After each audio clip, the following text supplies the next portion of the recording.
ಅನುದಿನ ಅನುಕ್ಷಣ ಮನೆಯಲ್ಲೂ ಕಲಿಯೋಣ, ಕಲಿಕೆಯ ಹೊಸ ಹಾದಿಯಲಿ ಜೊತೆಗೂಡಿ ಹೆಜ್ಜೆಯ ಹಾಕೋಣ, ಸಂತಸದಿ ಕಲಿಯೋಣ ನಮ್ಮ ಹೆಮ್ಮೆಯ ಈ ಕ್ಲಾಸಿನಲ್ಲಿ.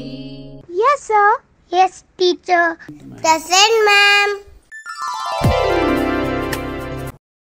ಹಾಯ್ ಮಕ್ಕಳ, 5ನೇ ತರಗತಿ ಪರಿಸರ ಅಧ್ಯಯನ ಪಾಠವನ್ನು ವೀಕ್ಷಣೆ ಮಾಡೋದಕ್ಕೆ ಸಿದ್ಧರಾಗಿರ್ತಕ್ಕಂತಹ ಎಲ್ಲ ಆತ್ಮೀಯ ಮಕ್ಕಳಿಗೆ ಸ್ವಾಗತ.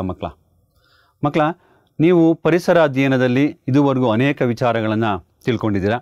ಆದರೆ ನಿಮಗೆ ಬಹಳ ಇಷ್ಟವಾಗಿರ್ತಕ್ಕಂತಹ ಒಂದು ವಿಚಾರದ ಬಗ್ಗೆ ಇವತ್ತು ನಾವು ತಿಳ್ಕೊಳ್ಳೋಣ ಮಕ್ಕಳ. ಈಗ ನೀವು ಶಾಲಾ ರಜಾವಧಿಯಲ್ಲಿ ಅಥವಾ ಬಿಡುವಿನ ವೇಳೆಯಲ್ಲಿ ಏನೆಲ್ಲ ಚಟುವಟಿಕೆಯನ್ನು ಮಾಡ್ತೀರಾ? ಸ್ವಲ್ಪ ಜ್ಞಾಪಿಸ್ಕೊಳ್ಳಿ. ಏನು ಮಾಡ್ಬೋದು ನೀವು? ಆಟಗಳನ್ನು ಆಡ್ತೀರಾ, ಟಿ ವಿಯನ್ನು ನೋಡ್ಬೋದು, ಅಥವಾ ಪುಸ್ತಕಗಳನ್ನು ಓದ್ಬೋದು, ಅಥವಾ ನೀವು ಕುಟುಂಬದ ಜೊತೆ ತಂದೆ ತಾಯಿ ಜೊತೆ ಎಲ್ಲ ಹೊರಗಡೆ ಹೋಗ್ಬೋದು. ಈ ರೀತಿ ಎಲ್ಲ ಚಟುವಟಿಕೆಗಳನ್ನು ಮಾಡ್ತೀರಾ. ಎಲ್ಲ ಚಟುವಟಿಕೆಗಳಲ್ಲಿ ನಿಮಗೆ ಬಹಳ ಇಷ್ಟವಾಗಿರ್ತಕ್ಕಂತಹ ಚಟುವಟಿಕೆ ಯಾವುದು? ಆಟಗಳು ಅಂದರೆ, ಕ್ರೀಡೆಗಳು ಅಂದರೆ ನಿಮಗೆ ಬಹಳ ಇಷ್ಟ ಅಲ್ವಾ? ಯಾತಕ್ಕೋಸ್ಕರ ಆಟಗಳನ್ನ ಆಡ್ತೀರಾ? ಆಟಗಳು ಆಡೋದ್ರಿಂದ ನಮಗೆಲ್ಲ ಏನು ಸಿಗುತ್ತೆ? ಸ್ವಲ್ಪ ಯೋಚನೆ ಮಾಡಿ. ಈಗ ಆಟಗಳನ್ನ ಆಡೋದ್ರಿಂದ ನಿಮಗೆ ಅನೇಕ ಉಪಯೋಗಗಳಿದೆ ಮಕ್ಕಳ. ಅದರಲ್ಲಿ ಜನರೇನಪ್ಪ ಮಾಡ್ತಾರೆ ಅಂದರೆ, ಬಿಡುವಿನ ಸಮಯವನ್ನು ಕಳೆಯೋದಕ್ಕೆ ಒಂದು ಮಾರ್ಗವನ್ನು ಹುಡ್ಕೊಳ್ತಾರೆ. ಅದೇ ಆಟಗಳು ಅಥವಾ ಕ್ರೀಡೆಗಳು. ಕೇವಲ ಅಷ್ಟೇ ಅಲ್ಲ, ದೊಡ್ಡವರು ಸಹ ಆಟಗಳಲ್ಲಿ ತೊಡಗ್ತಾರೆ. ಯಾತಕ್ಕೋಸ್ಕರ ಈ ಆಟಗಳನ್ನು ಹೆಚ್ಚು ಜನರು ಇಷ್ಟಪಡ್ತಾರೆ? ಕ್ರೀಡೆಗಳು ಸಮಾಜದಲ್ಲಿ ವ್ಯಕ್ತಿಗಳ ಸಂಬಂಧವನ್ನು ಹೆಚ್ಚಿಸೋದು ಮಕ್ಕಳ. ಈಗ ಒಟ್ಟಿಗೆಯಲ್ಲಿ ಅನೇಕ ಜನರು ಒಟ್ಟಿಗೆ ಆಟ ಆಡೋದ್ರಿಂದ ಅವರ ಸಂಬಂಧಗಳು ಹೆಚ್ಚಾಗಿ ಗಟ್ಟಿ ಆಗ್ತವೆ. ಅದರ ಜೊತೆಗೆ ಸಮುದಾಯದಲ್ಲಿ ಆಟಗಳಲ್ಲಿ ಹಿರಿಯರು ಕಿರಿಯರು ಅನ್ನೋ ಭೇದ ಭಾವದ ಇದೆ. ಎಲ್ಲರೂ ಸಹ ಒಟ್ಟಿಗೆ ಆಟಗಳಲ್ಲಿ ಭಾಗವಹಿಸ್ತಾರೆ. ಅದರಿಂದ ಹಿರಿಯರು ಕಿರಿಯರು ಒಂದು ಭೇದ ಭಾವ ಅಂತಕ್ಕಂಥದ್ದು ಈ ಆಟಗಳಲ್ಲಿ ಬರೋದಿಲ್ಲ ಮಕ್ಕಳ. ಅದರ ಜೊತೆಗೆ ಮತ್ತು ಜನರಿಗೆ ಹೆಚ್ಚು ಮನರಂಜನೆ ಸಿಗುತ್ತೆ, ಭಾಳ ಖುಷಿಯಾಗಿ ಆಡ್ತಾರೆ. ಮತ್ತು ದೈಹಿಕವಾಗಿ ವ್ಯಾಯಾಮ ಸಿಗುತ್ತೆ. ದೈಹಿಕ ವ್ಯಾಯಾಮ ಆಗೋದ್ರಿಂದ ನಮಗೆ ಹೆಚ್ಚು ಆರೋಗ್ಯ ಚೆನ್ನಾಗಿರುತ್ತೆ ಆಟಗಳಿಂದ, ಅಲ್ವಾ ಮಕ್ಕಳ? ಅದರ ಜೊತೆಗೆ ಆಟಗಳು ಎಲ್ಲರೂ ಒಟ್ಟಾಗಿ ಕೂಡಿ ಆಡಿ ನಲಿದು ಕುಣಿದು ಆಟ ಆಡೋದ್ರಿಂದ ಎಲ್ಲರಿಗೂ ಬಹಳ ಇಷ್ಟವಾದಂತಹ ಚಟುವಟಿಕೆ ಆಟಗಳು ಅಲ್ಲ, ಹೌದಲ್ಲ ಮಕ್ಕಳ? ಈ ಆಟಗಳು ನಿಮಗೂ ಬಹಳ ತುಂಬ ಇಷ್ಟ.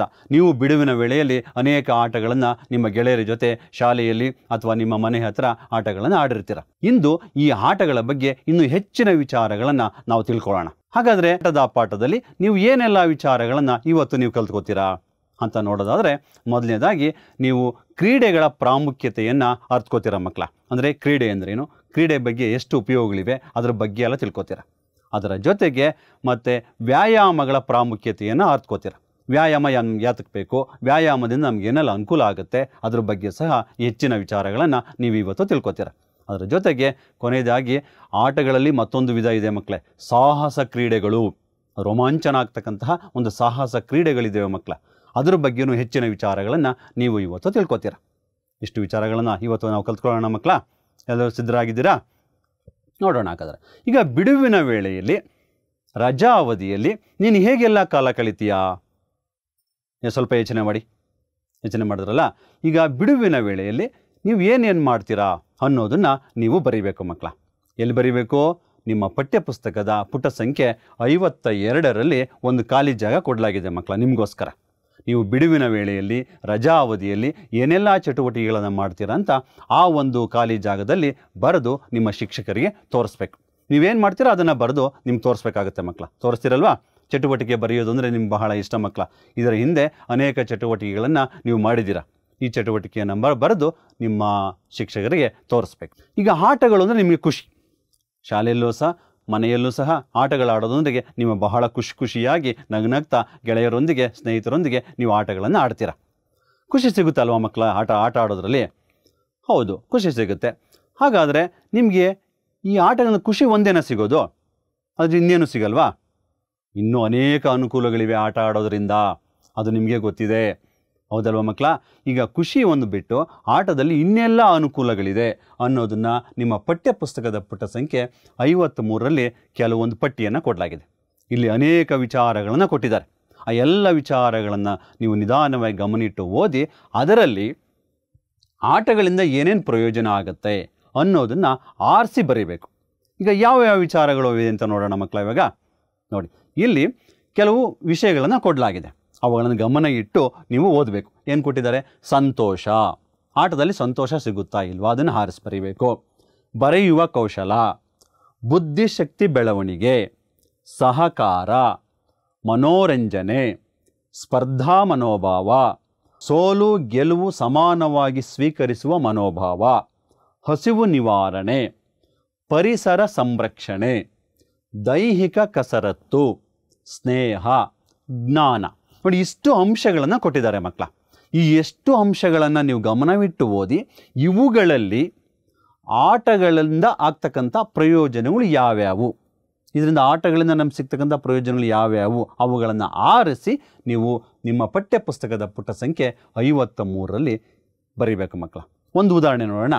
ಈಗ ಆಟದಲ್ಲಿ ನಿಮ್ಗೆ ಸಂತೋಷ ಸಿಗುತ್ತಲ್ವಾ, ಇದು ಆಟದಲ್ಲಿ ಆಗ್ತಕ್ಕಂಥ ಅನುಕೂಲ, ಇದೊಂದು ಬರೀಬೇಕು. ಅದೇ ರೀತಿ ಆಟದಿಂದ ನೀವು ಸಿಗ್ತಕ್ಕಂಥ ಅನುಕೂಲಗಳನ್ನೆಲ್ಲ ಆರಿಸಿ ನಿಮಗೆ ಒಂದು ಪಟ್ಟಿಯನ್ನು ಬರೀಬೇಕು. ಈ ಪಟ್ಟಿಯನ್ನು ನೀವು ಬರೆದ್ರೆ ಆಟಗಳಲ್ಲಿ ನಮಗೇನೆಲ್ಲ ಅನುಕೂಲ ಸಿಗುತ್ತೆ ಅನ್ನೋದು ನಿಮಗೆ ಸ್ಪಷ್ಟವಾಗಿ ಗೊತ್ತಾಗುತ್ತೆ. ಬರೀಬೇಕು, ಬರೆದು ನಿಮ್ಮ ಶಿಕ್ಷಕರಿಗೆ ಈ ಪಟ್ಟಿಯನ್ನು ತೋರಿಸಿ ನಾವು ಗುಡ್ ಅಂತ ಹಾಕ್ಸ್ಕೋಬೇಕು. ಮಾಡ್ತೀರಲ್ಲ ಮಕ್ಕಳ. ಈಗ ಕೆಲವು ಚಿತ್ರಗಳಿದೆ ಮಕ್ಕಳ, ಅಲ್ಲಿ ನಿಮ್ಮ ಪಠ್ಯಪುಸ್ತಕದಲ್ಲೂ ಸಹ ಈ ಚಿತ್ರಗಳಿದೆ, ನೀವು ಗಮನಿಸಬೇಕು. ಈ ಚಿತ್ರದಲ್ಲಿ ಜನರು ಏನೋ ಒಂದು ಕೆಲಸ ಮಾಡ್ತಾ ಇದ್ದಾರೆ, ಏನೋ ಒಂದು ಮಾಡ್ತಾ ಇದ್ದಾರೆ, ಅದನ್ನು ಸೂಕ್ಷ್ಮವಾಗಿ ಗಮನಿಸಿ ಅವ್ರು ಏನು ಮಾಡ್ತಾ ಇದ್ದಾರೆ ಅನ್ನೋದನ್ನು ನೀವು ಹೇಳಬೇಕು. ಅದು ನಿಮ್ಮ ಪಠ್ಯ ಪುಸ್ತಕದ ಪುಟ ಸಂಖ್ಯೆ 53 ಮತ್ತು 54ರಲ್ಲಿ ಕೊಡಲಾಗಿದೆ. ನೋಡ್ತಿರಲ್ಲ ಮಕ್ಕಳ. ಈಗ ಮೊದಲನೇ ಚಿತ್ರ ನೋಡೋಣ. ಈಗ ನೋಡಿ ಮಕ್ಕಳು, ಇಲ್ಲೊಂದು ಚಿತ್ರ ಬಂತು. ಈ ಚಿತ್ರದಲ್ಲಿ ಜನರು ಏನೋ ಒಂದು ಮಾಡ್ತಾ ಇದ್ದಾರೆ. ಏನು ಮಾಡ್ತಾ ಇದ್ದಾರೆ? ಇಂತಹ ಚಿತ್ರಗಳನ್ನು ನೀವು ನೋಡಿರ್ತೀರ ಮಕ್ಕಳೇ. ಏನು ಮಾಡ್ತಾ ಇದ್ದಾರೆ ಇವರು? ನೋಡೋಣ ಹಾಗಾದರೆ. ನೋಡಿ, ಇವರೇನು ಮಾಡ್ತಾ ಇದ್ದಾರೆ? ಯೋಗಾಸನ ಮಾಡ್ತಾ ಇದ್ದಾರೆ. ಇದು ಸಹ ಒಂದು ವಿಧವಾದಂಥ ಆರೋಗ್ಯಕರವಾದಂಥ ಚಟುವಟಿಕೆ. ಇದನ್ನು ನೀವು ಪ್ರತಿನಿತ್ಯ ಮಾಡಿದ್ರೆ ನಿಮ್ಮ ಆರೋಗ್ಯ ತುಂಬ ಚೆನ್ನಾಗಿ ಇರುತ್ತೆ. ಇವರು ಯೋಗಾಸನವನ್ನು ಮಾಡ್ತಾ ಇದ್ದಾರೆ. ಎರಡನೇ ಚಿತ್ರ ನೋಡೋಣ ಮಕ್ಕಳ. ಇಲ್ಲಿ ಚಿತ್ರಗಳಲ್ಲಿ ಇವರಿಬ್ಬರು ಏನೋ ಮಾಡ್ತಾ ಇದ್ದಾರೆ. ಏನು ಮಾಡ್ತಾ ಇದ್ದಾರೆ ಅಂತ ಯೋಚನೆ ಮಾಡಿ ನೀವು ಅಲ್ಲಿ ಬರೀಬೇಕು. ನಿಮ್ಮ ಪಠ್ಯ ಪುಸ್ತಕದ ಪುಟ ಸಂಖ್ಯೆ 53, 54ರಲ್ಲಿ ಬರೀಬೇಕು. ಏನು ಮಾಡ್ತಾ ಇದ್ದಾರೆ ಇವರು? ಇವರು ಒಂದು ದೈಹಿಕ ಕಸರತ್ತನ್ನು ಮಾಡ್ತಾ ಇದ್ದಾರೆ. ಜಿಮ್ ಅಂತೀವಲ್ಲ, ಅದರಲ್ಲಿ ದೈಹಿಕ ಕಸರತ್ತನ್ನು ಮಾಡ್ತಾ ಇದ್ದಾರೆ. ಅದನ್ನು ನೀವು ಅಲ್ಲಿ ಬರೀಬೇಕು ಮಕ್ಕಳು. ಬರೀತೀರಲ್ಲ. ಈಗ ಮುಂದಿನ ಚಿತ್ರ ನೋಡೋಣ. ಇಲ್ಲಿ ಜನರು ಏನೋ ಮಾಡ್ತಾ ಇದ್ದಾರೆ. ಇದು ನೀವು ಪ್ರತಿನಿತ್ಯ ಶಾಲೆಯಲ್ಲಿ ನೀವು ಮಾಡ್ತಾ ಇರ್ತೀರಲ್ವ ಮಕ್ಕಳ. ಇದು ಸರಳ ವ್ಯಾಯಾಮವನ್ನು ಈ ಜನರು ಮಾಡ್ತಾ ಇದ್ದಾರೆ. ಅದನ್ನು ನೀವು ಅಲ್ಲಿ ಬರೀಬೇಕು. ಇಲ್ಲಿ ಮಕ್ಕಳು ಆಟ ಆಡ್ತಾ ಇದ್ದಾರೆ. ಯಾವ ಆಟ ಆಡ್ತಾ ಇದ್ದಾರೆ ನೋಡಿ, ಗಮನಿಸಿ. ಈ ಚಿತ್ರವನ್ನು ಸೂಕ್ಷ್ಮವಾಗಿ ಗಮನಿಸಿ. ಇವರು ಯಾವ ಆಟ ಆಡ್ತಾ ಇದ್ದಾರೆ ಅಂತ ಅಲ್ಲಿ ಬಿಟ್ಟ ಒಂದು ಸ್ಥಳದಲ್ಲಿ ಬರೀಬೇಕು ಮಕ್ಕಳು. ಬರೀತೀರಲ್ಲ. ಈ ಎಲ್ಲ ಚಿತ್ರಗಳನ್ನು ಗಮನಿಸಿ ನೀವು ಪಠ್ಯ ಪುಸ್ತಕದಲ್ಲಿ ಅವ್ರು ಏನು ಮಾಡ್ತಾ ಇದ್ದಾರೆ ಅನ್ನೋದನ್ನ ಸ್ಪಷ್ಟವಾಗಿ ಬರೆದು ನಿಮ್ಮ ಶಿಕ್ಷಕರಿಗೆ ತೋರಿಸ್ಬೇಕು. ನೀವು ಶಾಲೆಯಲ್ಲಿ ಗೆಳೆಯರೊಂದಿಗೆ ಆಟವನ್ನು ಆಡ್ತೀರ, ಬೇರೆ ಬೇರೆ ಆಟಗಳನ್ನೆಲ್ಲ ಆಡ್ತೀರ. ನೀವು ಯಾವ ಯಾವ ಆಟಗಳನ್ನು ಆಡ್ತೀರ ಅನ್ನೋದನ್ನು ಒಂದು ಪಟ್ಟಿ ತಯಾರು ಮಾಡಿ. ಅದರ ಜೊತೆಗೆ ಬೇರೆ ಬೇರೆ ದೊಡ್ಡವರು ರಾಷ್ಟ್ರ ಮಟ್ಟದಲ್ಲಿ ಮತ್ತು ಅಂತಾರಾಷ್ಟ್ರೀಯ ಮಟ್ಟದಲ್ಲಿ ಅನೇಕ ಆಟಗಳನ್ನು ಆಡ್ತಾರೆ. ಈಗ ರಾಜ್ಯಗಳ ನಡುವೆ ಆಟಗಳನ್ನು ಆಡ್ತಾರೆ, ರಾಷ್ಟ್ರಗಳ ನಡುವೆ ಅನೇಕ ಆಟಗಳನ್ನು ಆಡ್ತಾರೆ. ರಾಷ್ಟ್ರೀಯ ಮತ್ತು ಅಂತಾರಾಷ್ಟ್ರೀಯ ಕ್ರೀಡೆಗಳಿಂದ ನಮ್ಮ ದೇಶದಲ್ಲಿ ವಿದೇಶ ನಡುವೆ ಸ್ನೇಹ ಸೌಹಾರ್ದ ಹೆಚ್ಚಿ ಪರಸ್ಪರ ಬಾಂಧವ್ಯ ಬೆಳೀತದೆ ಮಕ್ಕಳ. ರಾಷ್ಟ್ರೀಯ ಮತ್ತು ಅಂತಾರಾಷ್ಟ್ರೀಯ ಮಟ್ಟದಲ್ಲಿ ಆಟಗಳಾಡೋದ್ರಿಂದ ಬೇರೆ ಬೇರೆ ದೇಶಗಳು, 2 ದೇಶಗಳು ಮತ್ತು 3 ದೇಶಗಳು, 4-5 ದೇಶಗಳು ಒಟ್ಟಿಗೆ ಸೇರಿಸಿ ಆಡೋದ್ರಿಂದ 2-3 ದೇಶಗಳ ನಡುವೆ ಸ್ನೇಹ ಸಂಬಂಧ ಹೆಚ್ಚಾಗುತ್ತೆ, ಸ್ನೇಹ ಸೌಹಾರ್ದತೆ ಹೆಚ್ಚಾಗುತ್ತೆ ಮತ್ತು ಅವರು ಪರಸ್ಪರ ಬಾಂಧವ್ಯ ಬೆಳೆಯುತ್ತೆ. 2 ದೇಶಗಳು ಸ್ನೇಹಿತರಾಗಿ ಇರ್ತಾರೆ ಮಕ್ಕಳ. ಅದಕ್ಕೋಸ್ಕರನೇ ಅನೇಕ ರಾಷ್ಟ್ರಗಳ ನಡುವೆ ಅನೇಕ ಆಟಗಳು ಆಡ್ತಾರೆ. ಈಗ ಕ್ರಿಕೆಟ್ ಆಡ್ಬೋದು, ಫುಟ್ಬಾಲ್ ಆಡ್ತಾರೆ. ಈ ರೀತಿ ಅನೇಕ ಅಂತಾರಾಷ್ಟ್ರೀಯ ಮಟ್ಟದಲ್ಲಿ ಆಟಗಳನ್ನು ಆಡ್ತಾರೆ. ಅವುಗಳನ್ನು ನೀವು ಟಿ ವಿನಲ್ಲಿ ಸಹ ನೋಡಿರ್ಬೋದು. ಅಂಥ ಆಟಗಳನ್ನು ಯಾವ್ಯಾವು ಅಂತ ನೀವು ಬರೀಬೇಕು. ಅದನ್ನು ಅಂತಾರಾಷ್ಟ್ರೀಯ ಕ್ರೀಡೆಗಳನ್ನು ಹೆಸರುಗಳನ್ನು ನಿಮ್ಮ ಪಠ್ಯ ಪುಸ್ತಕದ ಪುಟ ಸಂಖ್ಯೆ 55ರಲ್ಲಿ ಒಂದು ಪಟ್ಟಿಯನ್ನು ಕೊಡಲಾಗಿದೆ. ಅಲ್ಲಿ ಅಂತಾರಾಷ್ಟ್ರೀಯ ಮಟ್ಟದಲ್ಲಿ ಆಡ್ತಕ್ಕಂತಹ ಆಟಗಳ ಹೆಸರುಗಳನ್ನು ಆ ಪಟ್ಟಿಯಲ್ಲಿ ಬರೀಬೇಕು ಮಕ್ಕಳ. ನೋಡಿ, ಈ ರೀತಿ ಒಂದು ಪಟ್ಟಿಯನ್ನು ಕೊಡಲಾಗಿದೆ. ಒಂದು ಉದಾಹರಣೆ ನೋಡೋಣ. ಈಗ ಕ್ರಿಕೆಟ್ ಅಂತಕ್ಕಂಥದ್ದು ಒಂದು ಅಂತಾರಾಷ್ಟ್ರೀಯ ಮಟ್ಟದಲ್ಲಿ ಆಡ್ತಕ್ಕಂತಹ ಆಟ. ಅದೇ ರೀತಿ ಬೇರೆ ಬೇರೆ ಫುಟ್ಬಾಲು, ಹಾಕಿ, ಈ ರೀತಿ ಬೇರೆ ಬೇರೆ ಅಂತಾರಾಷ್ಟ್ರೀಯ ಮಟ್ಟದಲ್ಲಿ ರಾಷ್ಟ್ರಗಳ ನಡುವೆ ಆಟಗಳನ್ನು ಆಡ್ತಾರೆ ಮಕ್ಕಳ. ಆ ಆಟಗಳನ್ನು ನೀವು ಗುರುತಿಸಿ ಈ ಪಟ್ಟಿಯಲ್ಲಿ ಬರೀಬೇಕು. ಬರಿತೀರಲ್ಲ ಮಕ್ಕಳೇ. ಅಂತರ ಆಟಗಳು ನಿಮಗೆ ಗೊತ್ತಿಲ್ಲ ಅಂದರೆ ನಿಮ್ಮ ಶಿಕ್ಷಕರೊಂದಿಗೆ ಚರ್ಚೆ ಮಾಡಿ ಆ ಆಟಗಳ ಹೆಸರುಗಳನ್ನು ಈ ಪಟ್ಟಿಯಲ್ಲಿ ಬರೀಬೇಕು ಮಕ್ಕಳ. ಈಗ ಅಂತಾರಾಷ್ಟ್ರೀಯ ಮಟ್ಟದಲ್ಲಿ ಆಗ್ತಕ್ಕಂಥ ಆಟಗಳು ನಿಮಗೆ ಅದರಿಂದ ಪರಿಚಯ ಆಗುತ್ತೆ. ಇಲ್ಲಿ ಕೆಲವು ಚಿತ್ರಗಳು ಬರ್ತವೆ ಮಕ್ಕಳ, ಅವು ಸಹ ಕ್ರೀಡೆಗಳನ್ನು ಹೆಸರಿಸಬೇಕು. ಅವು ಯಾವ ಆಟ, ಏನು ಚಟುವಟಿಕೆ ಅನ್ನೋದನ್ನು ನೀವು ಹೇಳಬೇಕು. ಅದು ನಿಮ್ಮ ಪಠ್ಯ ಪುಸ್ತಕದಲ್ಲಿದೆ. ನೋಡಿ ಮಕ್ಕಳು, ಇಲ್ಲೊಂದು ಚಿತ್ರ ಬಂತು. ಬೆಟ್ಟವನ್ನು ಹಗ್ಗ ಕಟ್ಕೊಂಡು ಹತ್ತಾ ಇದ್ದಾರೆ. ನೋಡಿದ್ರೆ ಭಯ ಆಗುತ್ತಲ್ವಾ? ಇದೂ ಸಹ ಒಂದು ಕ್ರೀಡೆ. ಏನು ಮಾಡ್ತಾ ಇದ್ದಾರೆ? ಇದು ಯಾವುದು ನೋಡೋಣ. ಯಾವುದಿದು? ಪರ್ವತಾರೋಹಣ. ಒಂದು ಪರ್ವತವನ್ನು ಪರ್ವತಾರೋಹಣ, ಬೆಟ್ಟವನ್ನು ಹತ್ತಕ್ಕಂತಹ ಒಂದು ಚಟುವಟಿಕೆ. ಇವರು ಬೆಟ್ಟವನ್ನು ಹತ್ತಾ ಇದ್ದಾರೆ. ಇದನ್ನು ಪರ್ವತಾರೋಹಣ ಅಂತ ನಾವು ಕರಿತೇವೆ. ಮೊದಲ ಮಕ್ಕಳ, ಇದು ನಿಮ್ಮ ಪಠ್ಯ ಪುಸ್ತಕದಲ್ಲೂ ಸಹ ಚಿತ್ರಗಳಿದೆ. ಅದನ್ನು ನೀವು ಸ್ಪಷ್ಟವಾಗಿ ಗಮನಿಸಬೇಕು. ನೋಡಿ ಮಕ್ಕಳ, ಇಲ್ಲಿ ಆಕಾಶದಿಂದ ತೇಲಾಡ್ತಾ ಇದ್ದಾರೆ. ಆಕಾಶದಲ್ಲಿ ಇದೇನು ಚಟುವಟಿಕೆ, ಇದೇನು ಆಟ ನೋಡೋಣ. ಇದನ್ನು ನಾವು ಆಕಾಶ ನೆಗೆತ ಅಂತ ಕರಿತೀವಿ. ನೋಡಿ, ಆಕಾಶದಲ್ಲಿ ಏರೋಪ್ಲೇನಲ್ಲಿ, ವಿಮಾನದಲ್ಲಿ ಹೋಗಿ ವಿಮಾನದಿಂದ ಕೆಳಗಡೆ ನೆಗಿತಕ್ಕಂಥದ್ದು. ಆಕಾಶದಲ್ಲಿ ಹೋಗಿ ಆಕಾಶದಿಂದ ಕೆಳಗಡೆ ನೆಗಿತಕ್ಕಂಥದ್ದು. ಇದನ್ನು ಆಕಾಶ ನೆಗೆತ ಅಂತ ನಾವು ಕರಿತೇವೆ. ಇದು ಗೊತ್ತಿದೆ ಮಕ್ಕಳ. ನೀರಿನಲ್ಲಿ, ದೋಣಿನಲ್ಲಿ ಹೋಗ್ತಾ ಇದ್ದಾರೆ. ಇದೇನಾಟ? ಇದು ತೆಪ್ಪದಾಟ ಅಂತ ನಾವು ಕರಿತೇವೆ. ಇದು ತೆಪ್ಪದಾಟ. ತೆಪ್ಪದಲ್ಲಿ ಅಥವಾ ದೋಣಿನಲ್ಲಿ, ನೀರಿನಲ್ಲಿ ಹೋಗ್ತಕ್ಕಂಥ ಸ್ಪರ್ಧೆ ಮಾಡ್ತಾರೆ ಮಕ್ಕಳ. ಇದು ತೆಪ್ಪದಾಟ. ಮಕ್ಕಳ, ಇಲ್ಲಿ ಬೆಟ್ಟದಲ್ಲಿ ಸೈಕಲ್ನಲ್ಲಿ ಯಾರೋ ಒಬ್ಬರು ಬೆಟ್ಟದಿಂದ ಇಳಿತಾ ಇದ್ದಾರೆ. ಇದು ಯಾವ ಚಟುವಟಿಕೆ, ಯಾವ ಆಟ ಅಂತ ನಾವು ಹೇಳ್ಬೋದು? ಇದನ್ನು ಪರ್ವತ ಕಾಲು ಬಂಡಿ ಅಂತ ಕರಿತೀವಿ ಮಕ್ಕಳ. ಪರ್ವತ ಅಂದರೆ ಬೆಟ್ಟ, ಬೆಟ್ಟ ಅಂದರೆ ಕಾಲು ದಾರಿಯಲ್ಲಿ ಸೈಕಲ್ನಲ್ಲಿ ಇಳಿತಕ್ಕಂಥದ್ದು. ಇದು ಪರ್ವತ ಕಾಲು ಬಂಡಿ ಅಂತ ಈ ಆಟಕ್ಕೆ ನಾವು ಹೆಸರನ್ನು ಕರಿತೇವೆ. ನೋಡಿದ್ರಲ್ಲ ಮಕ್ಕಳ, ಈ ಆಟಗಳು ನೀವೆಲ್ಲ ಆಡಿದ್ದೀರಾ? ಈ ಆಟಗಳನ್ನು ಸಾಮಾನ್ಯರು ಆಡೋದಕ್ಕೆ ಸಾಧ್ಯತೆ ಇಲ್ಲ. ಇಲ್ಲಿ ಬರೀ ಕೈಯಲ್ಲಿ ಬೆಟ್ಟವನ್ನು ಹತ್ತಾ ಇರ್ತದೆ ಮಕ್ಕಳು. ಇದನ್ನು ನಾವು ಪರ್ವತ ಚಾರಣ ಅಂತ ಕರಿತೀವಿ. ಏನು ಕರಿತೀವಿ? ಪರ್ವತ ಚಾರಣ. ಇದು ಸಹ ಬೆಟ್ಟವನ್ನು ಹತ್ತಕ್ಕಂಥದ್ದು. ಇದಕ್ಕೆ ಹೆಸರು ಪರ್ವತ ಚಾರಣ ಅಂತ ಕರಿತೀವಿ. ಗೊತ್ತಾಯ್ತಲ್ಲ ಮಕ್ಕಳ? ಇವೆಲ್ಲ ಬಹಳ ದೊಡ್ಡ ದೊಡ್ಡ ಆಟಗಳು. ನೋಡಿದ ಮಕ್ಕಳು, ಈ ನಾವು ನೋಡಿದಂತಹ ಎಲ್ಲ ಚಿತ್ರಗಳು ಇಲ್ಲಿ ಬಂತು. ಇವೇನು? ಈ ಚಿತ್ರವನ್ನು ನೋಡಿದ್ರೆ ಹಬ್ಬ ಅಂತದ ಅನಿಸುತ್ತಲ್ವ ನಿಮಗೆ? ಈ ಚಿತ್ರ ನೋಡಿದ್ರೆ ನಿಮಗೆ ಭಯ ಆಗುತ್ತೆ, ರೋಮಾಂಚನ ಆಗುತ್ತೆ ಅಲ್ವಾ? ಇವೂ ಸಹ ಆಟಗಳೇ. ಇವು ಒಂದು ವಿಶೇಷವಾದ ಆಟಗಳು. ಈ ಆಟಗಳನ್ನು ನಾವು ಸಾಹಸ ಕ್ರೀಡೆಗಳು ಅಂತ ಕರಿತೀವಿ ಮಕ್ಕಳ. ನೀವು ಬೇರೆ ಬೇರೆ ಸಣ್ಣ ಪುಟ್ಟ ಆಟಗಳನ್ನು ಆಡಿರ್ತೀರ, ಇವೂ ಸಹ ಆಟಗಳನ್ನಂತಲೇ ಕರೀತಾರೆ. ಆದರೆ ಇವುಗಳನ್ನು ಸಾಹಸ ಕ್ರೀಡೆಗಳು ಅಂತ ಕರಿತೀವಿ. ಇದಕ್ಕೆ ಹೆಚ್ಚು ಧೈರ್ಯ ಬೇಕು, ಸಮಯ ಬೇಕು, ಹೆಚ್ಚು ತರಬೇತಿ ಬೇಕು. ಅವನ್ನೆಲ್ಲ ಮಾಡಿಕೊಂಡು ಈ ಆಟಗಳನ್ನು ಆಡಬೇಕು. ಇವೆಂತಹ ಆಟಗಳಿವೋ? ಸಾಹಸ ಕ್ರೀಡೆಗಳು ಅಂತ ಕರಿತೀವಿ. ಈ ಸಾಹಸ ಕ್ರೀಡೆಗಳನ್ನು ಆಡಬೇಕಾದ್ರೆ ಸಾಮಾನ್ಯವಾಗಿ ಬಹಳ ಕಷ್ಟ ಮಕ್ಕಳ. ಹಾಗಾದರೆ ಏನೆಲ್ಲ ವಿಶೇಷತೆಗಳಿದೆ ಈ ಸಾಹಸ ಕ್ರೀಡೆಗಳಲ್ಲಿ? ನಾವು ಏನೇನು ವಿಶೇಷತೆಗಳನ್ನು ಕಾಣ್ಬೋದು ಅನ್ನೋದನ್ನು ನೋಡೋಣ ಮಕ್ಕಳ. ನೋಡಿ, ರೋಮಾಂಚನ ಆಗುತ್ತೆ. ಈ ಆಟಗಳನ್ನು ಆಡಬೇಕಾದ್ರೆ ಬಹಳ ರೋಮಾಂಚನ ಆಗುತ್ತೆ. ಮತ್ತು ವಿಶೇಷ ಅನುಭವ ನೀಡುವ ದೈಹಿಕ ಸಾಮರ್ಥ್ಯವನ್ನು ಆಧರಿಸಿದ ಕ್ರೀಡೆಗಳು ಸಾಹಸ ಕ್ರೀಡೆಗಳು. ವಿಶೇಷ ಅನುಭವ ಬೇಕಿದಕ್ಕೆ, ಮತ್ತು ದೈಹಿಕ ಸಾಮರ್ಥ್ಯ ಬೇಕು. ಬಹಳ ಶಕ್ತಿಯುತವಾಗಿ ದೈಹಿಕ ಸಾಮರ್ಥ್ಯ ಇರ್ತಕ್ಕಂಥವ್ರು ಮಾತ್ರ ಈ ಕ್ರೀಡೆಗಳನ್ನು ಆಡೋದಕ್ಕೆ ಸಾಧ್ಯ. ಅದಕ್ಕೋಸ್ಕರ ಇವುಗಳನ್ನು ಸಾಹಸ ಕ್ರೀಡೆಗಳು ಅಂತ ನಾವು ಕರಿತೇವೆ. ಈ ಕ್ರೀಡೆಗಳು ಸಾಮಾನ್ಯವಲ್ಲದ ಸನ್ನಿವೇಶದಲ್ಲಿ ಗುರಿ ಮುಟ್ಟುವ ಸವಾಲನ್ನು ಒಡ್ಡುತ್ತವೆ. ಈ ಕ್ರೀಡೆಗಳು, ಸಾಹಸ ಕ್ರೀಡೆಗಳು ವೇಗವಾಗಿ ಗುರಿ ಮುಟ್ತಕ್ಕಂತಹ ಒಂದು ಸವಾಲನ್ನು ನಮಗೆ ತೋರಿಸ್ಕೊಡುತ್ತೆ. ಆ ಸವಾಲನ್ನು ಎದುರಿಸ್ತಕ್ಕಂತಹ ಶಕ್ತಿ ನಮಗೆ ಈ ಆಟಗಳಿಂದ ಸಿಗುತ್ತೆ. ಮತ್ತು ಈ ಕ್ರೀಡೆಗಳನ್ನು ಆಡಬೇಕಾದ್ರೆ ಹೆಚ್ಚು ತಯಾರಿ ಬೇಕು, ಮತ್ತು ವೇಗವಾಗಿ ಕೆಲಸವನ್ನು ಮಾಡ್ತಕ್ಕಂಥ ಸಾಮರ್ಥ್ಯ ಇರಬೇಕು, ಮತ್ತು ಕುಶಲತೆ ಇರಬೇಕು. ಅದನ್ನು ಮಾಡ್ತಕ್ಕಂಥ ಸಾಮರ್ಥ್ಯ ಇರಬೇಕು, ಮತ್ತು ಹೆಚ್ಚು ತರಬೇತಿ ಇರಬೇಕು. ಸುಮ್ಮನೆ ನಾವು ಮಾಮೂಲಿ ಆಟ ಆಡಿದಾಗ ಈ ಆಟಗಳನ್ನು ಆಡೋದಕ್ಕೆ ಸಾಧ್ಯತೆ ಇಲ್ಲ. ಹೆಚ್ಚು ತರಬೇತಿಯನ್ನು ಪಡೆದು ಈ ಆಟಗಳನ್ನು ಆಡಬೇಕು. ಮತ್ತು ದೈಹಿಕ ಕಸರತ್ತನ್ನು ಹೊಂದಿರಬೇಕು.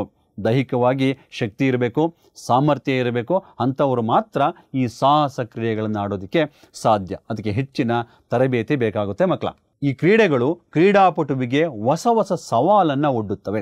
ಈಗ ಬೆಟ್ಟವನ್ನು ಹತ್ತಬೇಕಾಗಲಿ, ಆಕಾಶದಿಂದ ನೆಗಿಬೇಕಾಗಲಿ, ಅಂತಹ ಆಟಗಳನ್ನು ಆಡಬೇಕಾದ್ರೆ ಅನೇಕ ಸವಾಲುಗಳು ಬರ್ತವೆ, ಅಪಾಯಗಳು ಬರ್ತವೆ. ಅವುಗಳನ್ನೆಲ್ಲ ಎದುರಿಸ್ತಕ್ಕಂತಹ ಶಕ್ತಿ ಇವರಿಗೆ ಇರಬೇಕಾಗತ್ತೆ. ಅಂತಹ ಸವಾಲುಗಳನ್ನು ಈ ಅನೇಕ ಕಾರಣಗಳಿಂದ ಒಡ್ಡುತ್ತವೆ. ಅವುಗಳನ್ನು ಎದುರಿಸ್ತಕ್ಕಂಥ ಶಕ್ತಿ ಇವರಿಗೆ ಇರಬೇಕು. ಅದರ ಜೊತೆಗೆ ಇವು ಮನಸ್ಸಿಗೆ ಉಲ್ಲಾಸವನ್ನು ಕೊಡ್ತವೆ, ಸಂತೋಷವನ್ನು ಕೊಡ್ತವೆ. ಅದೇ ರೀತಿ ಅಪಾಯವನ್ನು ಎದುರಿಸ್ತಕ್ಕಂಥ ಛಲ ಸಿಗುತ್ತೆ ಮಕ್ಕಳ. ಈಗ ಇಂತಹ ಸಾಹಸ ಕ್ರೀಡೆಗಳು ಆಡಬೇಕಾದ್ರೆ ಅನೇಕ ಅಪಾಯಗಳು ಬರ್ತವೆ.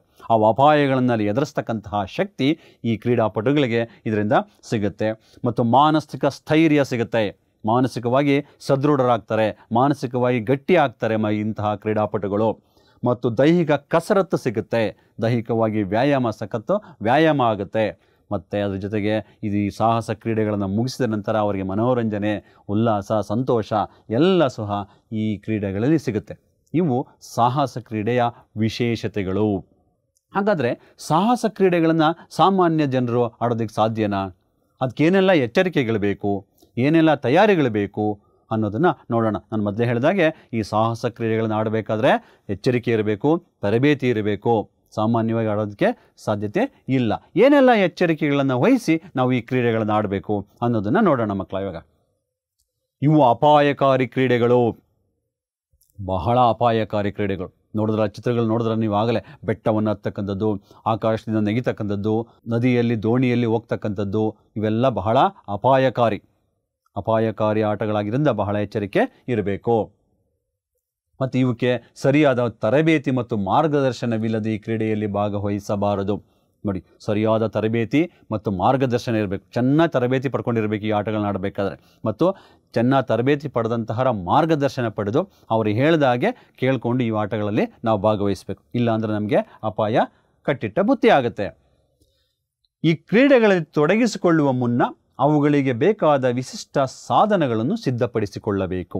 ನೋಡಿ ಮಕ್ಕಳ, ಈ ಸಾಹಸ ಕ್ರೀಡೆಗಳನ್ನು ಆಡಬೇಕಾದ್ರೆ ಅನೇಕ ಸಾಧನ ಸಲಕರಣೆಗಳು ಬೇಕಾಗುತ್ತೆ. ಈಗ ಬೆಟ್ಟಗಳನ್ನು ಹತ್ತಬೇಕಾದ್ರೆ ಹಗ್ಗ ಬೇಕಾಗುತ್ತೆ, ಮತ್ತು ದೋಣಿಯಲ್ಲಿ ಈಜಬೇಕಾದ್ರೆ, ಮತ್ತು ಬೆಟ್ಟಗಳನ್ನು ಹತ್ತಬೇಕಾದ್ರೆ ಅದಕ್ಕೆ ಬೇಕಾದಂತಹ ಎಲ್ಲ ಸೂಕ್ತ ತಯಾರಿಯನ್ನು ಮಾಡಿಕೊಂಡು ಸಾಧನ ಸಲಕರಣೆಗಳನ್ನ ಹೊಂದಿಸ್ಕೊಂಡು ನಾವು ಈ ಕ್ರೀಡೆಯಲ್ಲಿ ಭಾಗವಹಿಸಬೇಕು. ಇಲ್ಲ ಅಂದರೆ ನಮ್ಗೆ ಅಪಾಯ ಆಗತ್ತೆ. ನಿರ್ದಿಷ್ಟ ಕುಶಲತೆಯನ್ನು ಕಡ್ಡಾಯವಾಗಿ ಪಡೆದಿರಬೇಕು. ಕುಶಲತೆ, ಈ ಆಟವನ್ನು ಆಡಬೇಕಾದ್ರೆ, ಸಾಹಸ ಕ್ರೀಡೆಗಳಲ್ಲಿ ಭಾಗವಹಿಸಬೇಕಾದ್ರೆ ಆ ಕ್ರೀಡೆಯ ಬಗ್ಗೆ ಹೆಚ್ಚಿನ ಜ್ಞಾನ ಇರಬೇಕು, ಅದನ್ನು ಚೆನ್ನಾಗಿ ಅರ್ಥ ಮಾಡ್ಕೊಂಡಿರಬೇಕು, ಒಳ್ಳೆಯ ಕುಶಲತೆಯನ್ನು ಹೊಂದಿರಬೇಕು. ಆಗ ಮಾತ್ರ ನಾವು ಈ ಕ್ರೀಡೆಯಲ್ಲಿ ಭಾಗವಹಿಸೋದಕ್ಕೆ ಸಾಧ್ಯ. ಇಲ್ಲ ಅಂದರೆ ಬಹಳ ತೊಂದರೆಯನ್ನು ಅನುಭವಿಸ್ಬೇಕಾಗತ್ತೆ. ಮತ್ತು ಈ ಕ್ರೀಡೆಗಳನ್ನು ಆಡಬೇಕಾದ್ರೆ ಬಹಳ ತಾಳ್ಮೆಯಿಂದ ಆಡಬೇಕು. ಅವಸರಪಟ್ಟು ಈ ಕ್ರೀಡೆಯಲ್ಲಿ ಭಾಗವಹಿಸೋಕೋದ್ರೆ ನಮ್ಗೆ ಅಪಾಯ ಆಗುತ್ತೆ. ಅದಕ್ಕೋಸ್ಕರ ಬಹಳ ನಿಧಾನವಾಗಿ ತಾಳ್ಮೆಯಿಂದ ಈ ಆಟಗಳನ್ನು ಆಡಬೇಕು. ಮತ್ತು ಜವಾಬ್ದಾರಿಯಿಂದ ವರ್ತಿಸಬೇಕು. ನಾವು ಕೊಟ್ಟಿರ್ತಕ್ಕಂಥ ಕೆಲಸ ಏನು, ನಮ್ಮ ಗುರಿ ಏನು, ನಾವೇನು ಮಾಡಬೇಕು ಅನ್ನೋದನ್ನು ಅರ್ಥ ಮಾಡಿಕೊಂಡು ಬಹಳ ಜವಾಬ್ದಾರಿಯುತವಾಗಿ ಈ ಆಟಗಳಲ್ಲಿ ನಾವು ಭಾಗವಹಿಸಬೇಕಾಗತ್ತೆ. ಸಾಹಸ ಕ್ರೀಡೆಗಳ ಸಂದರ್ಭದಲ್ಲಿ ಬರುವ ಅಪಾಯಗಳು, ನಾನು ಮೊದಲೇ ಹೇಳಿದಾಗಿದ್ದು ಅಪಾಯಕಾರಿ ಆಟಗಳು, ಅನೇಕ ಅಪಾಯಗಳು ಬರ್ತವೆ, ಅದನ್ನು ನಾವು ಗಮನಿಸಬೇಕು. ಮತ್ತು ಹಾನಿ ಆಗುತ್ತೆ, ನಮ್ಮ ಅಂಗಾಂಗಗಳಿಗೆ ಹಾನಿ ಆಗ್ಬೋದು, ಕೆಲವು ಸಮಯದಲ್ಲಿ ಪ್ರಾಣಕ್ಕೆ ಹಾನಿ ಆಗ್ಬೋದು. ಅಂತಹ ಅಪಾಯಗಳು ಸಹ ಈ ಆಟಗಳಲ್ಲಿ ಬರ್ತವೆ. ಅದಕ್ಕೋಸ್ಕರ ಅವನ್ನೆಲ್ಲ ನಾವು ಗಮನಿಸಬೇಕು. ಆಪತ್ತುಗಳಲ್ಲಿ ಭಾಗವಹಿಸ್ತಕ್ಕಂತಹ ಕ್ರೀಡಾಳುಗಳು ಕೂಲಂಕುಷವಾಗಿ ತಿಳಿದಿರಬೇಕು. ಈ ಆಟವನ್ನು ಭಾಗವಹಿಸಬೇಕಾದ್ರೆ ಬರ್ತಕ್ಕಂಥ ಆಪತ್ತುಗಳು, ತೊಂದರೆಗಳು, ಅವುಗಳೆಲ್ಲ ಬಗ್ಗೆ ಕೂಲಂಕುಷವಾಗಿ ತಿಳ್ಕೊಂಡಿರಬೇಕು. ಆ ಆಟಗಳಲ್ಲಿ ಭಾಗವಹಿಸಬೇಕಾದ್ರೆ ಏನೆಲ್ಲ ತೊಂದರೆಗಳಾಗುತ್ತೆ, ಏನೆಲ್ಲ ಆಪತ್ತು ಬರ್ತದೆ, ಅದನ್ನು ಮೊದಲೇ ನಾವು ತಿಳ್ಕೊಂಡಿದ್ದರೆ ಮಾತ್ರ ಈ ಕ್ರೀಡೆಗಳಲ್ಲಿ ನಾವು ಭಾಗವಹಿಸೋದಕ್ಕೆ ಸಾಧ್ಯ. ಇಲ್ಲ ಅಂದರೆ ನಮಗೆ ಅಪಾಯ, ತೊಂದರೆ ಆಗತ್ತೆ. ತಂಡದ ಸಹಯೋಗದೊಂದಿಗೆ ಕ್ರೀಡೆಯಲ್ಲಿ ಭಾಗವಹಿಸಬೇಕು. ನಾವು ತಂಡದೊಂದಿಗೆ ಒಬ್ಬೊಬ್ಬರೇ ಈ ಆಟಗಳನ್ನು ಆಡೋದಕ್ಕೆ ಕಷ್ಟ. ಅದಕ್ಕೋಸ್ಕರ ತಂಡದಲ್ಲಿ ಈ ಆಟದಲ್ಲಿ ಭಾಗವಹಿಸಬೇಕು. 4-5 ಜನ ಅಥವಾ 10-6 ಜನಗಳು ಒಟ್ಟಿಗೆ ಸೇರಿ ಈ ಆಟದಲ್ಲಿ ಭಾಗವಹಿಸು.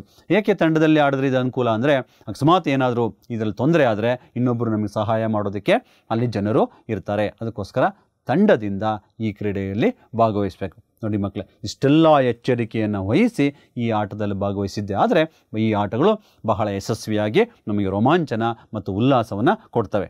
ಇಲ್ಲ ಅಂದರೆ ಈ ಎಚ್ಚರಿಕೆಗಳನ್ನು ಗಮನಿಸದಲ್ಲೇ ಏನಾದರೂ ನಾವು ಆಟದಲ್ಲಿ ಭಾಗವಹಿಸಿದ್ರೆ ನಮಗೆ ಬಹಳ ತೊಂದರೆ ಆಗುತ್ತೆ. ಇದನ್ನು ನಾವು ಗಮನಿಸಬೇಕು. ನೋಡಿ ಮಕ್ಕಳು, ಇಲ್ಲೊಂದು ಚಿತ್ರ ಬಂತು. ಇದನ್ನು ಸಾಮಾನ್ಯ ನೀವು ಹಳ್ಳಿಗಾಡಿನಲ್ಲಿ ನೋಡಿರ್ತೀರ. ಇದು ಏನಾಟ? ಏನು ಮಾಡ್ತಾ ಇದ್ದಾನೆ ಇಲ್ಲೊಬ್ಬ ವ್ಯಕ್ತಿ? ಒಂದು ದೊಡ್ಡ ಕಲ್ಲನ್ನು ಎತ್ತುತ್ತಾ ಇದ್ದಾನೆ ಅಲ್ವಾ? ಹಾಗಾದರೆ ಇದು ಏನಾಟ? ಕಲ್ಲುಗುಂಡು ಎತ್ತುವುದು.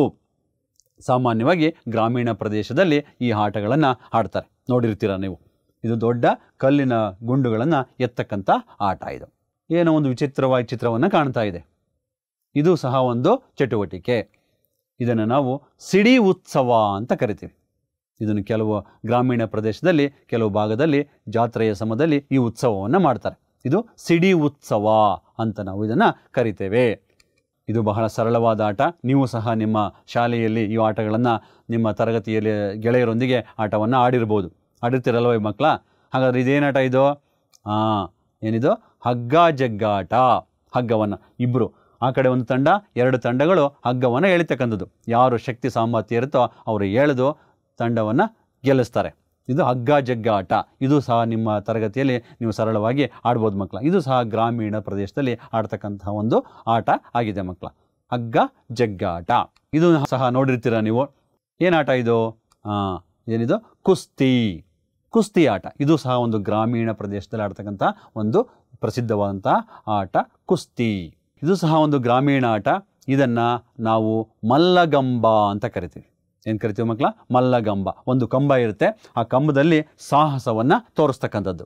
ಒಬ್ಬರ ಮೇಲೊಬ್ಬರು ಹತ್ತಿ ನಿಂತ್ಕೊಂಡು ವ್ಯಾಯಾಮದ ರೀತಿಯಲ್ಲಿ ಒಂದು ಸಾಹಸವನ್ನು ತೋರಿಸ್ತಕ್ಕಂಥದ್ದೇ ಇದು ಮಲ್ಲಗಂಬ ಅಂತಕ್ಕಂಥ ಒಂದು ಆಟ. ಇದು ನೋಡಿ ಮಕ್ಕಳು, ಇಲ್ಲಿ ದೋಣಿ, ಒಂದು ಕೆರೆಯಲ್ಲಿ ದೋಣಿಗಳೆಲ್ಲ ಹೋಗ್ತಾ ಇದ್ದಾವೆ. ಹಾಗಾದ್ರೆ ಇದು ದೋಣಿ ಸ್ಪರ್ಧೆ.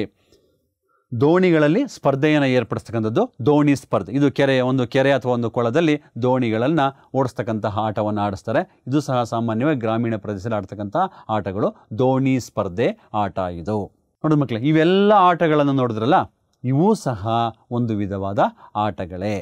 ಹಾಗಾದರೆ ಇವು ಎಲ್ಲಿ ನಾವು ಕಂಡು ಬರ್ತವೆ? ಇವು ಸಾಮಾನ್ಯವಾಗಿ ಗ್ರಾಮೀಣ ಪ್ರದೇಶದಲ್ಲಿರ್ತಕ್ಕಂತಹ ಸಾಹಸ ಕ್ರೀಡೆಗಳು. ಇವೂ ಸಹ ಸಾಹಸ ಕ್ರೀಡೆಗಳೇ ಅಂತ ನಾವು ಹೇಳ್ತೀವಿ. ಆದರೆ ಇವು ಹೆಚ್ಚು ಗ್ರಾಮೀಣ ಪ್ರದೇಶದಲ್ಲಿ, ನಮ್ಮ ಹಳ್ಳುಗಾಡಿನ ಪ್ರದೇಶದಲ್ಲಿ ಆಡ್ತಕ್ಕಂಥ ಆಟಗಳು ಇವು ಗ್ರಾಮೀಣ ಸಾಹಸ ಕ್ರೀಡೆಗಳು. ಇವು ಗ್ರಾಮೀಣ ಸಾಹಸ ಕ್ರೀಡೆಗಳು ಸುಮ್ಮನೆ ಆಟಗಳು ಬಂದಿಲ್ಲ ಮಕ್ಕಳ. ಇವು ನಮ್ಮ ಸಂಸ್ಕೃತಿಯ ಪ್ರತಿಬಿಂಬಗಳು. ನಮ್ಮ ಊರಿನಲ್ಲಿ ಜಾತ್ರೆಯ ಸಮಯದಲ್ಲಿ, ಉತ್ಸವದ ಸಮಯದಲ್ಲಿ, ಅನೇಕ ಸಂಸ್ಕೃತಿಯ ವೈಭವದ ಸಮೂಹದಲ್ಲಿ ಈ ಕ್ರೀಡೆಗಳನ್ನು ಆಡ್ತಾರೆ ಮಕ್ಕಳ.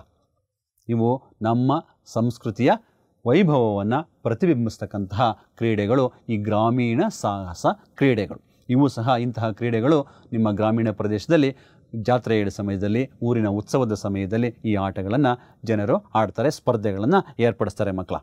ಆಟ, ಯೋಗ, ದೈಹಿಕ ವ್ಯಾಯಾಮಗಳಿಂದ ನಮಗೆ ಅನೇಕ ಪ್ರಯೋಜನಗಳಿದೆ. ಈಗ ಆಟ ಆಡೋದ್ರಿಂದ ನಮ್ಮ ಪ್ರಯೋಜನಗಳಿದೆ, ಯೋಗವನ್ನು ಮಾಡೋದ್ರಲ್ಲಿ ನಮಗೆ ಅನೇಕ ಪ್ರಯೋಜನಗಳಿದೆ, ಮತ್ತು ದೈಹಿಕ ವ್ಯಾಯಾಮಗಳನ್ನು ಮಾಡೋದ್ರಿಂದ ನಮಗೆ ಅನೇಕ ಅನುಕೂಲಗಳಿದೆ. ಹಾಗಾದರೆ ಏನೆಲ್ಲ ಅನುಕೂಲಗಳು ಈ ಆಟಗಳಿಂದ ನಮಗೆ ಸಿಗುತ್ತೆ ಅನ್ನೋದನ್ನು ನೋಡ್ತಾ ಹೋಗೋಣ ಮಕ್ಕಳ. ಇವಾಗ ದೈಹಿಕ ಮತ್ತು ಮಾನಸಿಕ ಆರೋಗ್ಯ ವೃದ್ಧಿಸುತ್ತದೆ. ನೋಡಿ, ಆಟಗಳನ್ನ ಆಡೋದ್ರಿಂದ ನಮ್ಮ ದೈಹಿಕವಾಗಿ ಆರೋಗ್ಯ ಚೆನ್ನಾಗಿರುತ್ತೆ ಮತ್ತು ಮಾನಸಿಕವಾಗಿಯೂ ಆರೋಗ್ಯ ಚೆನ್ನಾಗಿರುತ್ತೆ.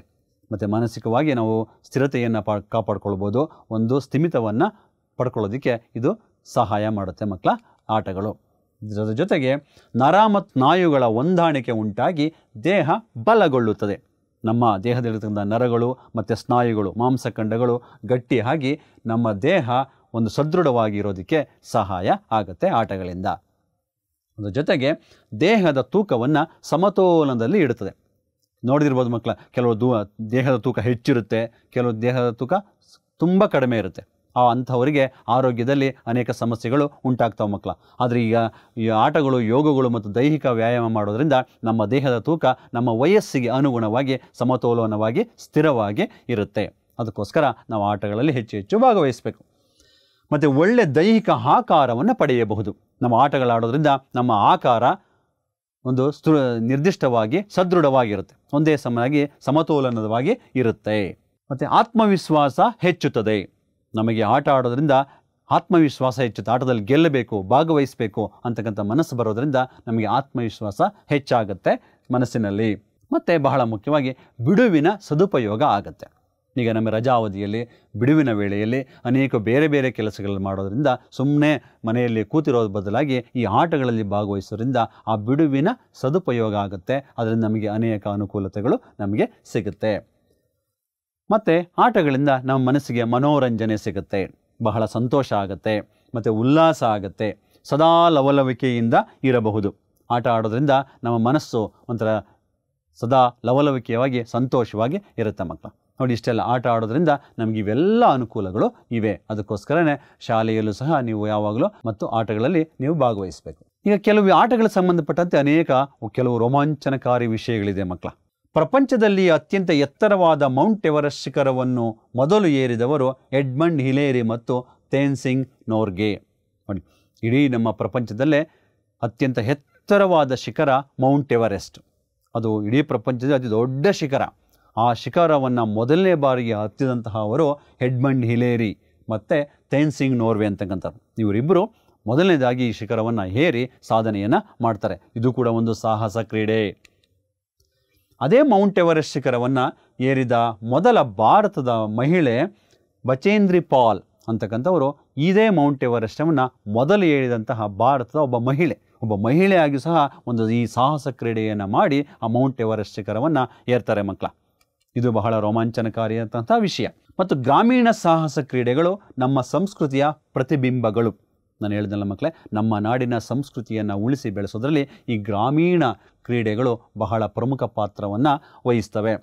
ಆದರೆ ಈಗಿನ ಕಾಲದಲ್ಲಿ ಆಧುನಿಕತೆ ಬೆಳೆದಂತೆ ಟಿ ವಿಗಳು ಬಂದಿದೆ, ಅಂತರ್ಜಾಲ ಅಂದರೆ ಇಂಟರ್ನೆಟ್ ಇವೆಲ್ಲ ಬಂದಿದೆ, ಮೊಬೈಲ್ಗಳು ಬಂದಿದೆ. ಇವೆಲ್ಲಗಳ ಪರಿಣಾಮವಾಗಿ ಇತ್ತೀಚೆಗೆ ಈ ಗ್ರಾಮೀಣ ಕ್ರೀಡೆಗಳು ನಶಿಸಿ ಹೋಗ್ತಾ ಇದ್ದಾವೆ ಅಲ್ವಾ ಮಕ್ಕಳ, ಮರೆಯಾಗ್ತಾ ಇದ್ದಾವೆ. ಆದರೆ ನಾವು ಗ್ರಾಮೀಣ ಕ್ರೀಡೆಗಳನ್ನು ಉಳಿಸಿ ಬೆಳೆಸ್ತಕ್ಕಂತಹ ಒಂದು ಕೆಲಸವನ್ನು ನಾವು ಮಾಡಬೇಕು ಮಕ್ಕಳ. ಮತ್ತು ಕುಸ್ತಿ ಕ್ರೀಡೆ ನಾವು ಚಿತ್ರ ನೋಡಿದ್ರಲ್ಲ ಮಕ್ಕಳ, ಕುಸ್ತಿ ಕ್ರೀಡೆ. ಈ ಕುಸ್ತಿ ಕ್ರೀಡೆ ಮೈಸೂರು ಮಹಾರಾಜರ ಕಾಲದಿಂದಲೂ ಬಂದಿರತಕ್ಕಂತಹ ಒಂದು ಆಟ. ಆದರೂ ಸಹ ಇಂದಿಗೂ ಸಹ ಮೈಸೂರು ದಸರಾದಲ್ಲಿ ಈ ಕುಸ್ತಿಯ ಕ್ರೀಡೆ ಒಂದು ಭಾಗವಾಗಿ ಉಳಿದುಕೊಂಡಿದೆ. ಮೈಸೂರು ದಸರಾ ಸಮಯದಲ್ಲಿ ಈ ಕುಸ್ತಿ ಸ್ಪರ್ಧೆಯನ್ನು ಏರ್ಪಡಿಸ್ತಾರೆ. ಕುಸ್ತಿಪಟುಗಳು ಕುಸ್ತಿ ಆಟವನ್ನು ಆಡಿ ಮೈಸೂರು ದಸರಾದಲ್ಲಿ ನಾವು ಕುಸ್ತಿಯನ್ನು ನೋಡ್ಬೋದು. ಇದು ಬಹಳ ಪ್ರಮುಖದಂತಹ ಒಂದು ಗ್ರಾಮೀಣ ಕ್ರೀಡೆ. ಮತ್ತು ಸೈಕಲ್ ತುಳಿಯುವುದು, ನೀವೆಲ್ಲ ಸೈಕಲ್ ತುಳಿಯಬಹುದು. ಈಜುವುದು, ಬಿರುಸಾಗಿ ನಡೆಯುವುದು, ಯೋಗಾಭ್ಯಾಸ ಮಾಡುವುದು ಉತ್ತಮ ಹವ್ಯಾಸ. ನೋಡಿ, ಸೈಕಲ್ ತುಳಿತಕ್ಕಂಥದ್ದು, ಈಜಾಡ್ತಕ್ಕಂಥದ್ದು, ಬಿರುಸಾಗಿ ನಡೀತಕ್ಕಂಥದ್ದು. ಬೆಳಗ್ಗೆ ಅಥವಾ ಸಂಜೆ ನಾವು ಬಿರುಸಾಗಿ ಓಡಾಟವನ್ನು ಮಾಡಬೇಕು, ನಡೆದಾಡೋದ್ರಿಂದ ಮತ್ತು ಪ್ರತಿನಿತ್ಯ ಯೋಗಾಭ್ಯಾಸ ಮಾಡೋದ್ರಿಂದ ನಮಗಿವೆಲ್ಲ ಉತ್ತಮ ಅಭ್ಯಾಸಗಳು. ಇವೆಲ್ಲ ಮಾಡಿದ್ರೆ ನಮಗೆ ಆರೋಗ್ಯ ಹೆಚ್ಚು ವೃದ್ಧಿ ಆಗುತ್ತೆ, ಆರೋಗ್ಯ ಉತ್ತಮವಾಗುತ್ತೆ. ಇವೆಲ್ಲ ನಾವು ಪ್ರತಿನಿತ್ಯ ಮಾಡಬೇಕು ಮಕ್ಕಳ. ಕ್ರೀಡೆಗಳ ಬಗ್ಗೆ ಈಗ ನೀವು ಅನೇಕ ವಿಚಾರಗಳನ್ನು ಕ್ರೀಡೆಗಳ ಬಗ್ಗೆ ತಿಳ್ಕೊಂಡ್ರಿ, ಸಾಹಸ ಕ್ರೀಡೆಗಳ ಬಗ್ಗೆ ತಿಳ್ಕೊಂಡ್ರಿ. ಕ್ರೀಡೆಗಳಿಂದ ಆಗ್ತಕ್ಕಂಥ ಅನುಕೂಲತೆಗಳು ಮತ್ತು ಸಾಹಸ ಕ್ರೀಡೆಗಳಲ್ಲಿ ವಹಿಸ್ತಕ್ಕಂತಹ ಎಚ್ಚರಿಕೆಗಳು ಮತ್ತು ಯೋಗಾಭ್ಯಾಸ, ಆಟಗಳು, ಇವುಗಳ ಬಗ್ಗೆ ಅನೇಕ ವಿಚಾರಗಳನ್ನು ತಿಳ್ಕೊಂಡ್ರಿ. ಈ ನೀವು ತಿಳ್ಕೊಂಡಿರ್ತಕ್ಕಂಥ ವಿಚಾರ ಬಗ್ಗೆ ಒಂದೆರಡು ಪ್ರಶ್ನೆಗಳನ್ನು ನೋಡೋಣ ಮಕ್ಕಳ. ನೀನು ಆಡಿರುವ ಆಟಗಳನ್ನು ಪಟ್ಟಿ ಮಾಡು. ಈಗ ನೀನೇ ಅನೇಕ ಆಟಗಳನ್ನು ಆಡಿರ್ತೀಯ, ಗೆಳೆಯರೊಂದಿಗೆ, ಶಾಲೆಯಲ್ಲಿ, ಮನೆಯಲ್ಲಿ ಅಥವಾ ನಿಮ್ಮ ಸ್ನೇಹಿತರೊಂದಿಗೆ ಅನೇಕ ಆಟಗಳನ್ನು ಆಡಿರ್ತೀಯ. ನೀನು ಯಾವೆಲ್ಲ ಆಟಗಳನ್ನು ಆಡಿದ್ಯಾ ಅವುಗಳನ್ನೆಲ್ಲ ಒಂದು ಪಟ್ಟಿಯನ್ನು ತಯಾರಿಸಬೇಕು ಮಕ್ಕಳ. ತಯಾರಿಸ್ತಿರಲ್ಲ, ನೀವು ಆಡಿರೋ ಆಟಗಳನ್ನೇ ಬರೆಯಿರಿ. ಮತ್ತು ಇನ್ನೊಂದು, ಕ್ರೀಡೆಗಳಿಂದ ಆಗುವ ಪ್ರಯೋಜನಗಳೇನು? ಈಗೆಲ್ಲ ಆಟಗಳ ಬಗ್ಗೆ ನೀವು ತಿಳ್ಕೊಂಡ್ರಿ. ಈ ಆಟದಿಂದ ನಮ್ಗೆ ಏನೆಲ್ಲ ಅನುಕೂಲ ಆಗುತ್ತೆ, ಏನೆಲ್ಲ ಪ್ರಯೋಜನ ಆಗುತ್ತೆ ಅನ್ನೋದನ್ನು ಒಂದು 4-5 ಸಾಲುಗಳಲ್ಲಿ ನೀವು ಬರೀಬೇಕು ಮಕ್ಕಳ. ಅದರ ಜೊತೆಗೆ ನಿಮ್ಮ ಊರಿನಲ್ಲಿ ಆಡುವ ಗ್ರಾಮೀಣ ಕ್ರೀಡೆಗಳನ್ನು ಪಟ್ಟಿ ಮಾಡು ಮಕ್ಕಳ. ಇವೆಲ್ಲ ಈ ಪ್ರಶ್ನೆಗಳಿಗೆ ಉತ್ತರಿಸಿ ನಿಮ್ಮ ಶಿಕ್ಷಕರಿಗೆ ತೋರಿಸಿ ನೀವು ಅದನ್ನು ಗುಡ್ ಅಂತ ಹಾಕ್ಸ್ಕೋಬೇಕು. ಆಯಿತು ಮಕ್ಕಳ, ಇವತ್ತಿಗೆ ಈ ಕ್ರೀಡೆಗಳ ಬಗ್ಗೆ ಪಾಠವನ್ನು ನಾವೀಗ ಇಲ್ಲಿ ನಿಲ್ಲಿಸೋಣ. ಇನ್ನು ಮುಂದಿನ ತರಗತಿಯಲ್ಲಿ ಹೆಚ್ಚು ವಿಚಾರಗಳನ್ನು ತಿಳ್ಕೊಳ್ಳೋಣ ಮಕ್ಕಳ. ನಾನು ನಿಮ್ಮ ಪರಿಸರ ಅಧ್ಯಯನದ ಶಿಕ್ಷಕ ಬಾಲಮೂರ್ತಿ, ಸರ್ಕಾರಿ ಕಿರಿಯ ಪ್ರಾಥಮಿಕ ಪಾಠಶಾಲೆ ಮುದ್ದಲಿಂಗನಹಳ್ಳಿ, ನೆಲಮಂಗಲ ತಾಲೂಕು, ಬೆಂಗಳೂರು ಗ್ರಾಮಾಂತರ ಜಿಲ್ಲೆ.